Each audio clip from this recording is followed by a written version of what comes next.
Hello, I am Megan Stelter with the Yavapai College Honors Program, and today I will be interviewing Paula Fuhst for the Arizona Oral History Project. So, where would you like to begin, Paula? Well, I think I would like to begin at the beginning. Sounds good. I was thinking about it, all sorts of stories and history, but just to start, I came to Yavapai College in 1981, so way before you were born. 7 years. And I came for a position as Director of Housing. And I lived in Yavapai Hall. It was a live-in position.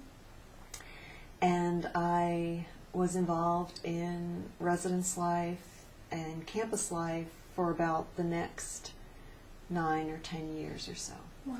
And 7 of those years I was living in Yavapai, and really enjoyed it. Enjoyed working with the students and the RAs, and in fact I married a campus police officer and had my daughter, my only daughter, and so she kind of grew up in the hall and liked having all those big girls around. And so we had some fun with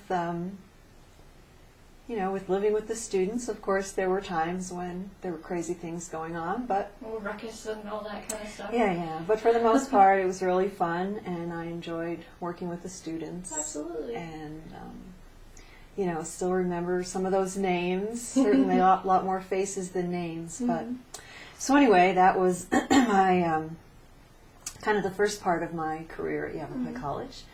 And then about in 1990, I think it was, I became the Student Support Services Counselor for the SSS grant.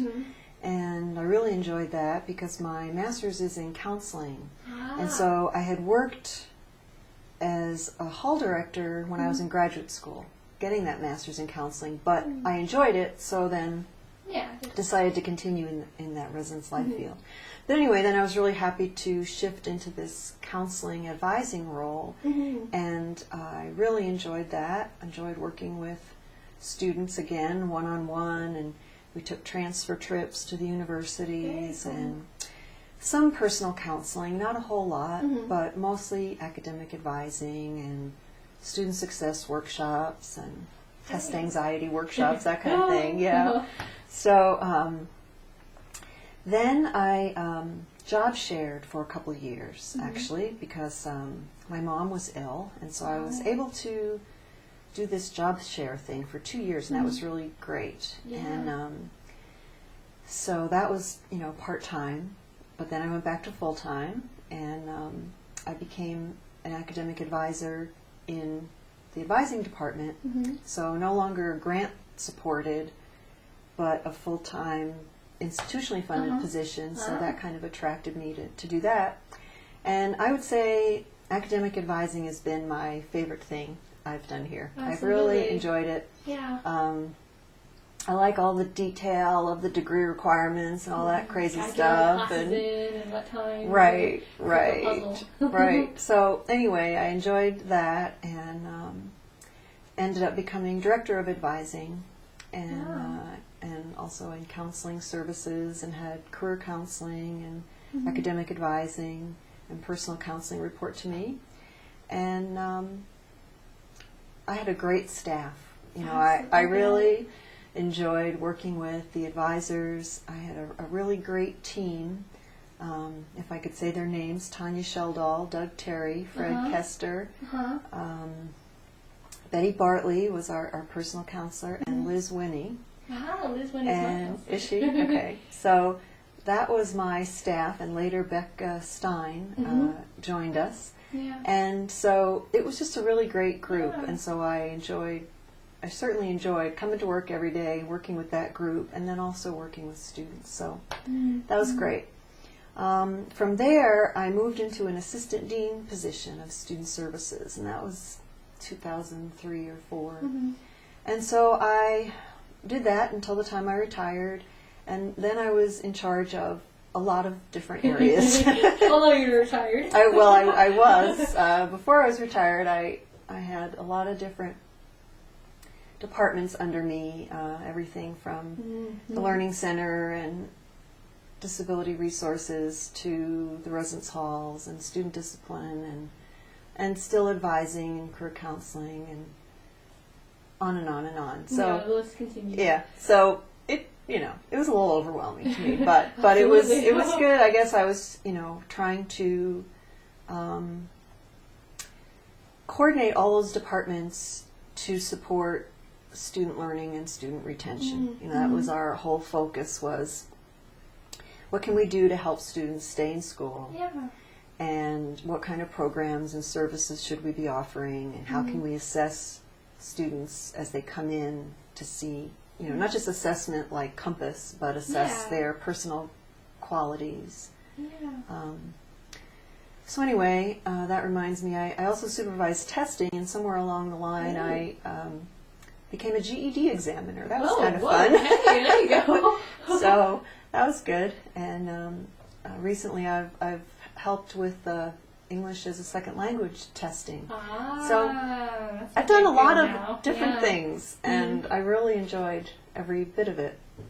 So anyway, I retired in 2007, about a little over a year ago, and I've just been teaching part-time ever since. Yeah. Teaching psych and communication and master student. Master student is something I've done since 1990 when I started in that counseling and advising role, and I've really enjoyed teaching that class. It sounds actually really great. It's just the tools for comprehension and being as good as you can be and studying. Yeah, it's learning your own strengths and weaknesses, enhancing your study skills, note-taking, test-taking, that kind of thing. But also looking a lot at the attitudes that we bring and, kind of our own motivation, and a little bit on communication skills and health-related topics, because certainly our health is involved in whether we're successful or not. Which reminds me that the implementation of the health center, happened in the last few years. I was really pleased to see that. That's been really, I think, a great thing. So, I'm still teaching master student, really enjoying that, and just really enjoyed that too, because it was an opportunity to do some service projects with students. Very nice.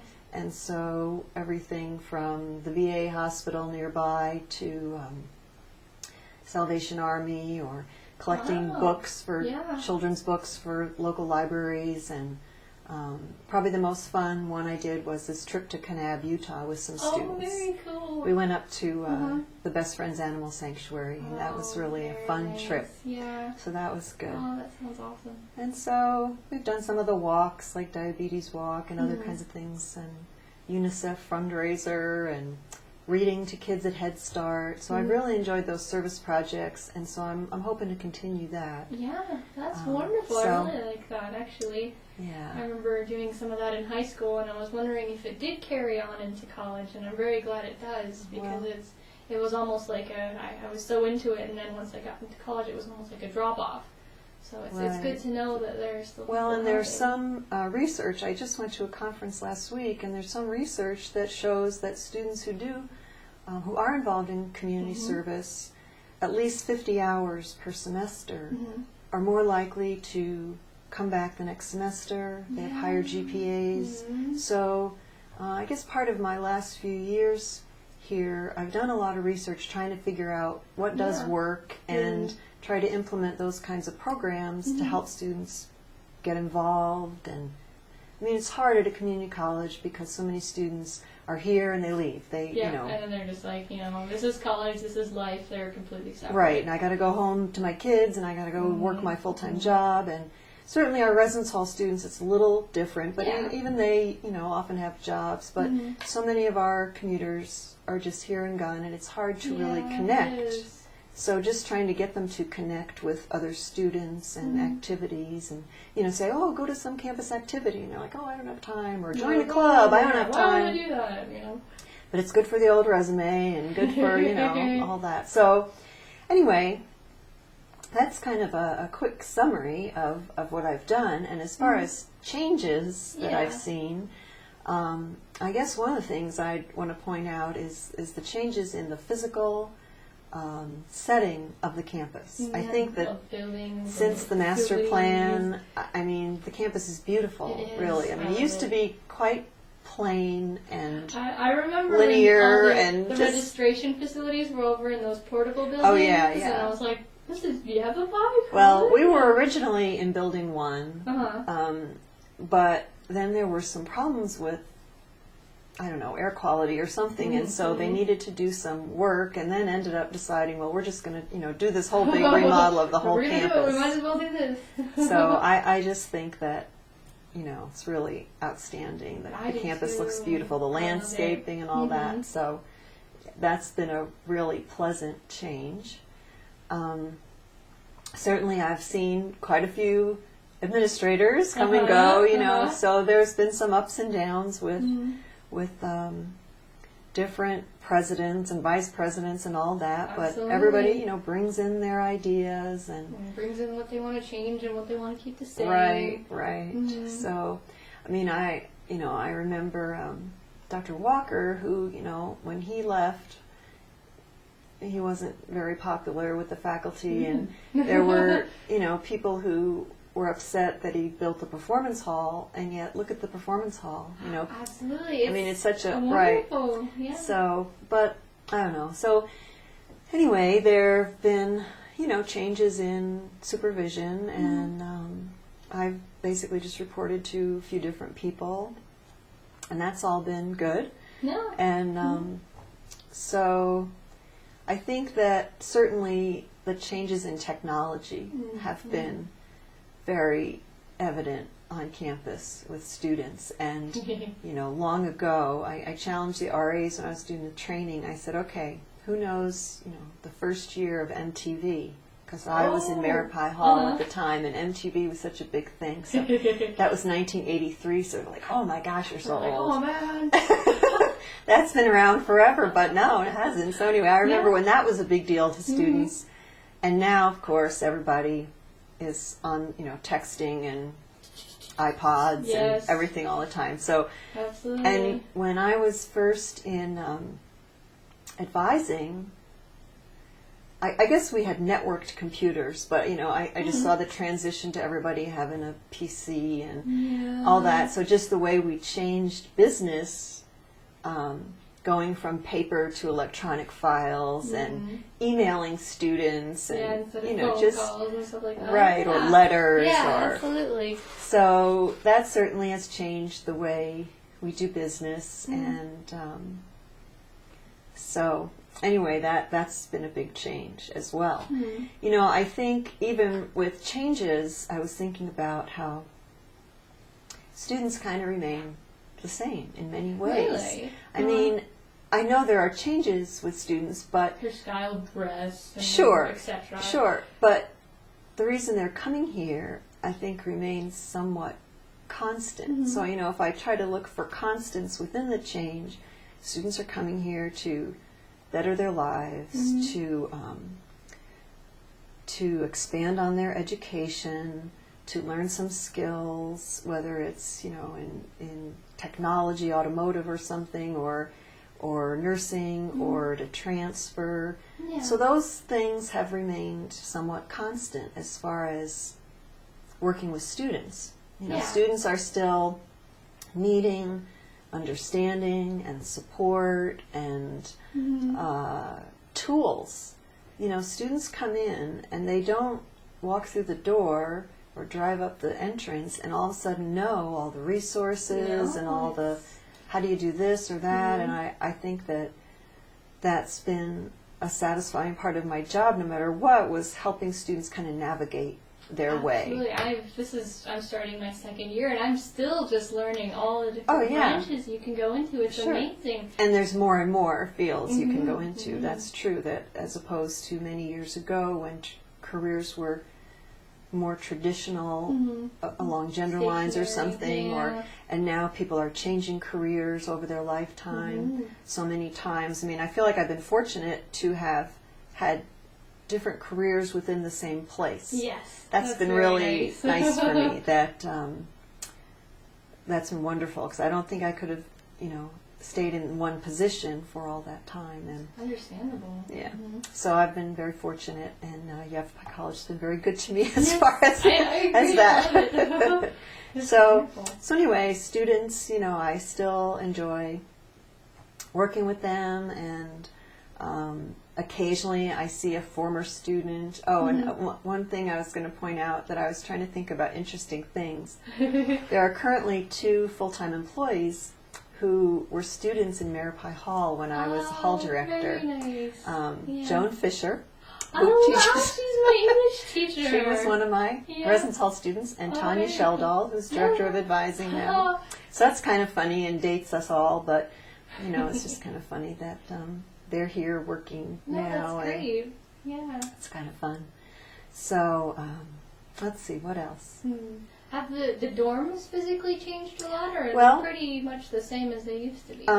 When I came, Yavapai only housed 100 students, and then we added that new wing, which is no longer new, but we added that wing, so we 48 more students. Wow. And of course, Kachina wasn't there. That was just built, I don't know, maybe 10, 15 years ago. Yeah. Somewhere in there. So, no, they, other than a coat of paint and some fresh carpet or something, I mean, they're kind of the same, and I know they've been planning some renovations of the halls. I guess one change with students, fewer students come from big families, and often they come and they haven't shared a room. Ooh, so I have a roommate. Gosh, another person there. Right. So that's a challenge, and that, takes some adjustment, and certainly can contribute to their staying or leaving. But I think the residence halls are a good place for students their first year. I think they meet people. Certainly it's so convenient to walk up the hill, roll out of bed, walk up the hill. I gotta go to class, 5 minutes, I can make it there. Well, that's another thing I noticed. Students didn't used to wear their pajamas to class. Now I notice, I'm like, I have those pajama bottoms. Yeah. I just like, Big but anyway. shoes. So, I don't know. But yeah, so the halls actually remind me of athletics, and that's another thing I've enjoyed, going to the sporting events, and when we added men's soccer, that was has been really exciting. Very cool. And basketball certainly has been there all along, and baseball.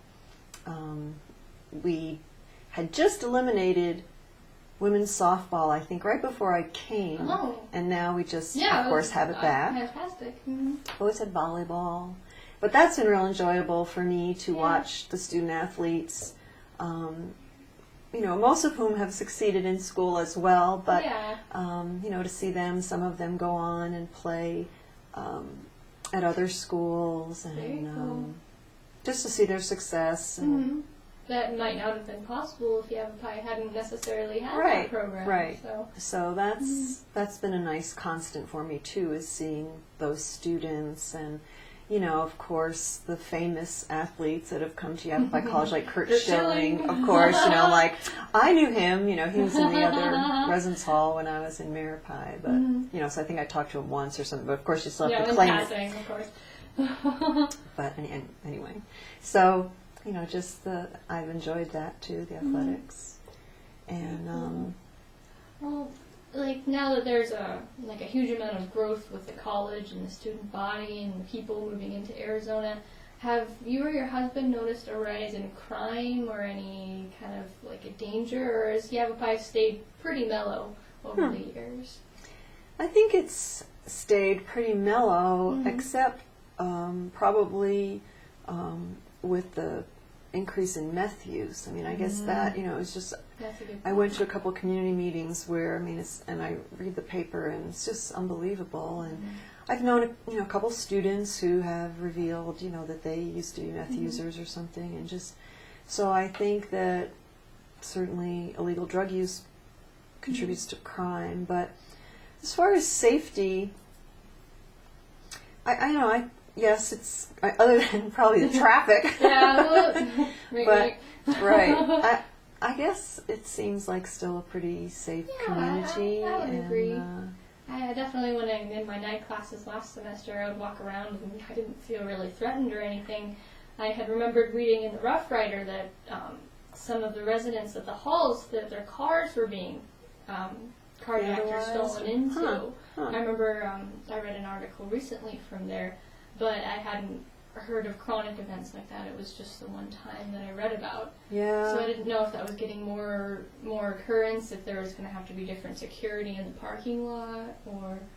That's a good point. I think that we'd have to find out from campus police if there's been an increase. I know they keep that data, but I remember way back when I was in Yavapai, and some students left for spring break, and one girl had a convertible, and it was, broken into, torn, and her stereo stolen or something. So, I think things like that, we're just kind of a microcosm of the bigger society.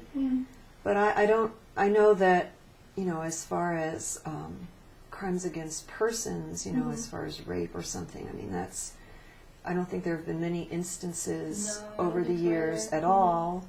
But I think, you're talking about night classes, and on occasion we've had escort services, and now that's really cool. Students can always call campus safety and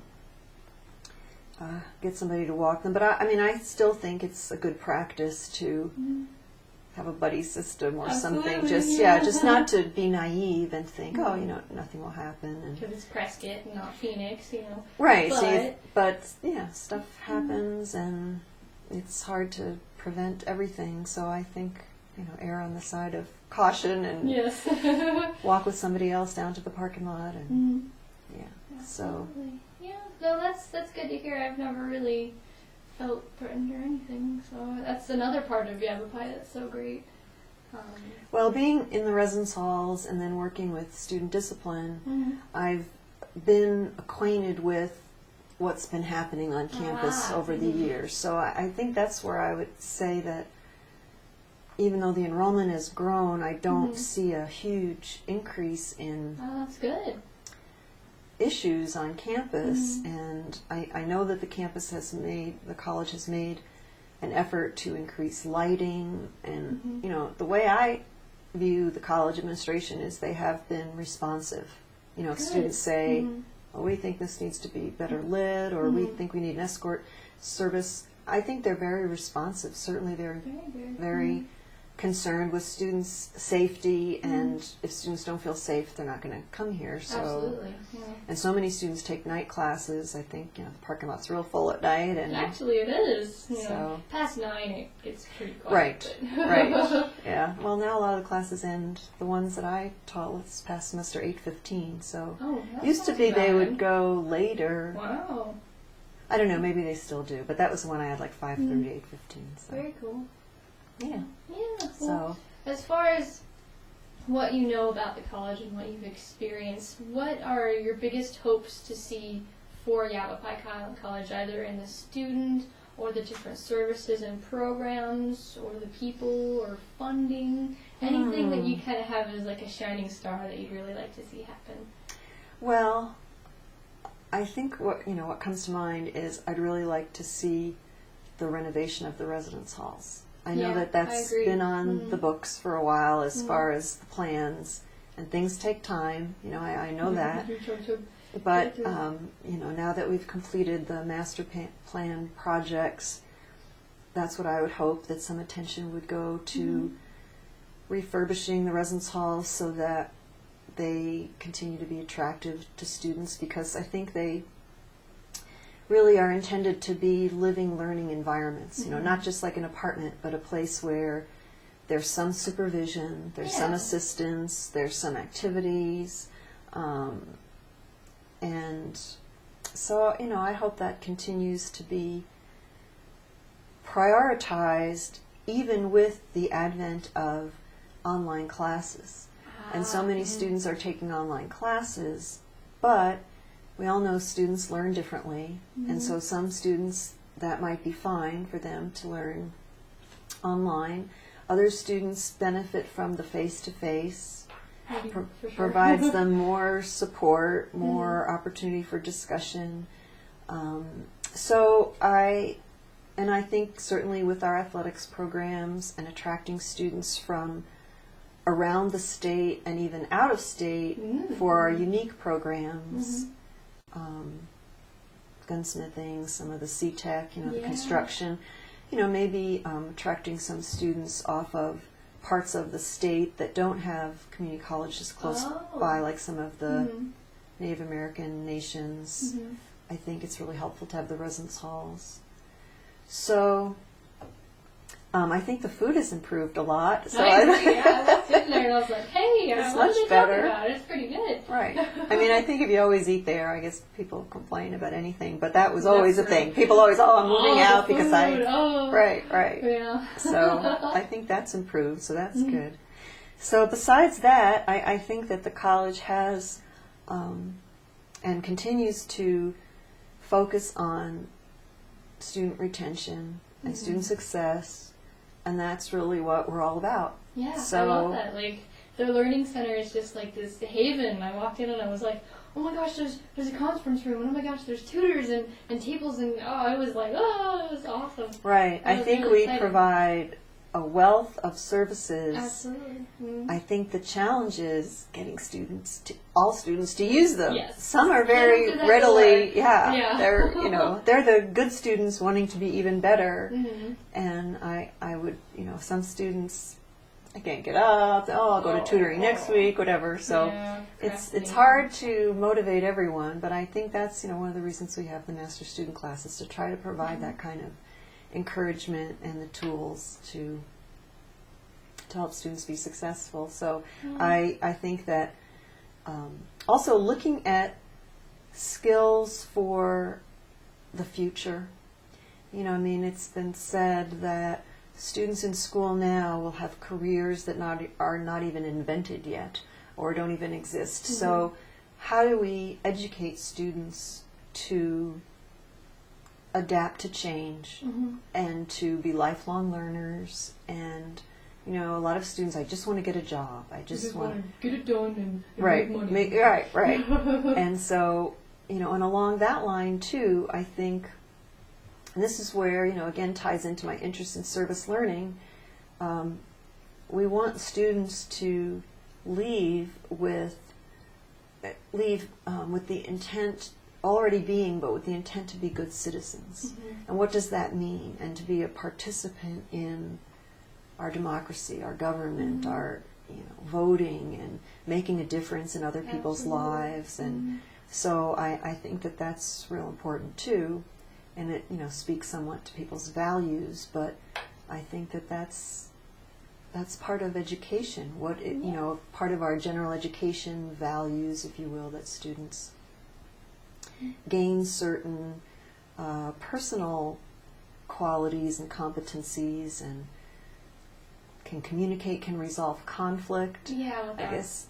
Resulting to violence or anything like that. And I'm big on that too. I'm a trained mediator, and I work with the mediation center in town and mediate at the courthouse. And so, I'm concerned that we don't really teach kids coming up through schools how do you solve problems. And I've been involved with some peer mediation training at Prescott High School, and we're hoping to do that at some other high schools too, because it starts there. I mean, it really, really does. It really does. I had hoped that the the high school curriculum would try to incorporate something like that into the high school, because, I mean, transferring from PHS to here, it's completely different. And I can only hope that somehow PHS kind of leans towards the way that college does things, because I have learned so much more in college than I did in high school, because all of those things that students kind of lack before they come to college were very, very evident, and made it hard for me to learn and be constructive and be really well-rounded as I could have been. And that's coming from one of the higher students in the top-ranked students in the classes and whatnot. So what are you thinking that the high school could do differently? I would say, like, the master student program that you were talking about would be wonderful. I think probably not pushing, but encouraging more of, like, multiple language speaking, because we do have a lot of different ethnicities here. And A lot of just less of the drama. Yeah. Really. And I think that, is somewhat part of adolescence or something, or just identity, growth, but it's the way you do it. It's, having respect for others. Yeah, instead of or appreciating their differences rather than putting them down for their differences. And I mean, people who are doing that are looking to, I guess, make themselves feel better or something by putting other people down. But yeah, people need to call them on that when they do it. And so yeah, and actually, you mentioned master student in the high school. We used to offer it as an early bird. Oh. And so, I mean, that's always a possibility too, and students can get dual credit. And yeah. No, I think just getting it to the point where instead of just going there because they have to, they're going there because they want to. And I think that motivation is a huge factor. Well, and also, I think relating what they're learning to real life experience. I mean, yes, we need to learn to write, and we need to do math, and we need to do, but, we need to learn to communicate and get along and develop skills for jobs, whether it's computer literacy or those team building, getting along with people, social kinds of skills. So it's the way material is presented, and my daughter went to Prescott High School too, and I mean, her interpretation was, in high school things are so much more rote. You have to learn this, but in college you are analyzing why things happen, and she just really enjoyed that. So somehow getting that approach of critical thinking and analysis starting in the high school, so when students come here, it's not this new thing. Absolutely. And that was, in a way, that was almost barely touched on in my AP classes. What I noticed is that it was done lightly in the classes that were almost meant to be college classes, and yet in my normal classes it was just write this, memorize this, write this, memorize this, this is the way it is, this is due this day. So I think that would be a fantastic idea, is to really bring the thinking, don't answer the questions, question the answers. Okay, instead. That's good. I heard that. That was really cool.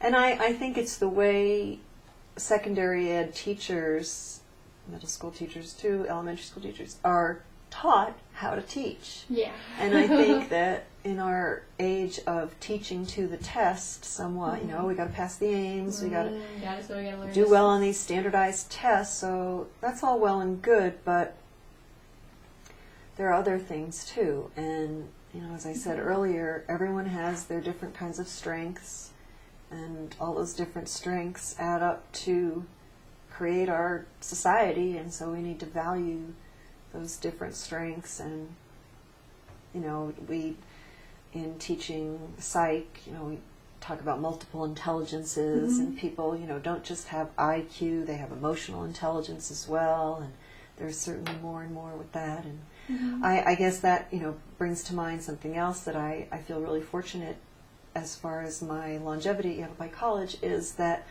I've attended a lot of different professional development conferences and all of that, and that's just been wonderful that I've had that opportunity, and by doing so could take on different responsibilities. So that's been really great too, housing or advising or all these different conferences. And actually we sponsored an advising conference back in 2002. Very cool. That was a lot of fun with that wonderful staff I mentioned. We had it over in Sedona, and it was the Rocky Mountain region. So 5 different states, and it was great. It was wonderful. We had some great speakers, and Doreen Daly, our college president, came to give a welcome, and it was well attended, and so that was really fun too. Nice. And again, because of my opportunities at the college, I had an opportunity to do something like that. So Very cool. Yeah. we also, I don't think so much now, but in the past, we had some really good partnerships with Embry-Riddle and Prescott College, and we were looking at things like substance abuse among college students, and with West Yavapai Guidance Clinic. So there's been some good partnerships, and I really think that's good. always good too, to look out there at who in the community could be involved. As far as linking with the high schools, the middle schools, we're talking about some service learning projects between Mile High Middle School, Miller Valley School, very cool. and college students. Oh, I like that. So Mark Baker, one of the middle school teachers, Yeah. was here last week, and I was part of a panel. Brent was there, Hey. and Moses Glidden and Jenny Femler. We were all talking about how could we better incorporate that into the curriculum. So that's Wow, something would that, be in awesome. asking about future trends, I think those partnerships, I mean, just looking at the success of an organization like Big Brothers Big Sisters, it was basically the same idea to provide mentoring in the schools. And I was thinking, what a great marketing tool for the college as well, because students are like, oh, this cool mentor I have goes to Yavapai College. Maybe that's what I'll do someday. So, no, I really Yeah. like that idea. Actually, probably one of the biggest things I took from middle school was learning how to type, and that's one of the biggest things I remember. So to be able to have been a part of that, I probably would have taken dual credit classes in high school, and I would have taken that much more of a jump start. Yeah, I'm not sure exactly the full intent, but I'm envisioning, just help with homework and maybe like those English language learners, help with English, and so we'll see. But I think that's a possible future trend that we would incorporate more of that. Yeah, That would I be think really that's. cool. I mean, I think there's a lot of giving back to the community is a lot on a lot of people's minds. It's not just a I'm just in it for me kind of thing. I think it's what can I do for my community? I think we certainly have had some leaders who have encouraged us to think that way, and so I would hope that a person's education encourages them to not just be thinking about themselves, but how they can contribute to their community. So Absolutely. yeah. I like that. Yeah. All right. So Well, did you have anything to add in closing, or no? I don't think so. I've really enjoyed my time here, and I've enjoyed seeing new programs implemented. Like, I remember going to the first construction house that they built, very cool. and now I don't know how many there are. But, so I just really have enjoyed being part of the history and, seeing the growth, the positive changes, and yet, as I say, that constant of kind of what students need and being able to provide some guidance and encouragement and success tools has been very meaningful to me in my life, and so it's been great. Wonderful. No, I agree. I look forward to the change as well. So I'll be here for a while. All right, that's great. Yay! Yay! All right. I think we're good. Thank you. You're welcome.